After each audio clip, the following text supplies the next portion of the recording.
What do we want? Choice!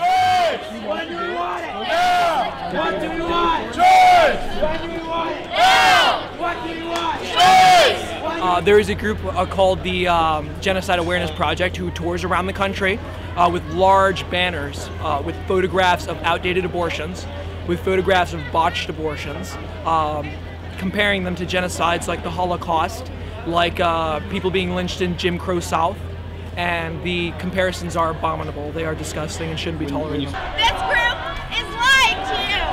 They are using the Holocaust for their political agenda. They are using the Rwandan genocide for their political agenda. They have no respect for history. They have no respect for human life. Every child should be a wanted child. Every mother should be a willing mother. They have said that they believe rape victims should have to have the child of their rapists. They have no concept of abortion. They have no concept of genocide. Okay, the event has been, and some of the pro-choice protesters have said that it's a College Republicans event. That's untrue. The only involvement that the College Republicans have had is that we reserved the space for a group to come. We didn't give volunteers, we didn't give funding, we didn't give supplies, we didn't give time. All we did was reserve the space for them. That's all. That's as far in as the College Republicans went. There are a lot of photographs up there that are shown that are 24-week abortions in the third trimester of pregnancy, which are, as of now, illegal, meaning that when they were taken, it was before these regulations were passed. So right there, we can already tell that there's something fishy with these photographs. A lot of them are outdated.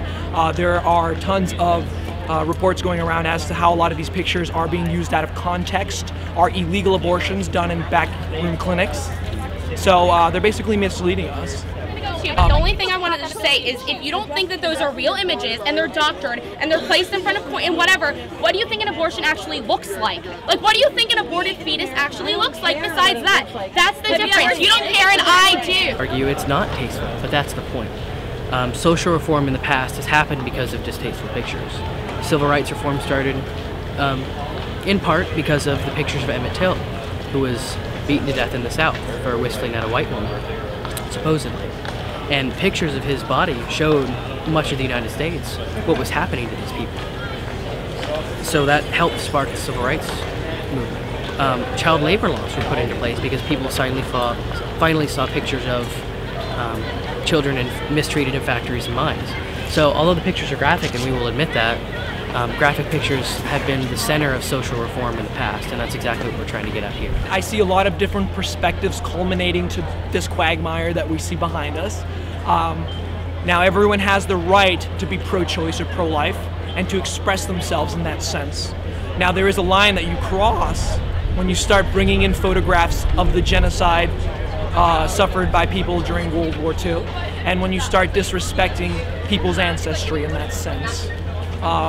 So yeah, I have heard quite an array of arguments ranging from the religious to the completely secular, and they have a right to have that argument itself, just as I have a right to have my argument.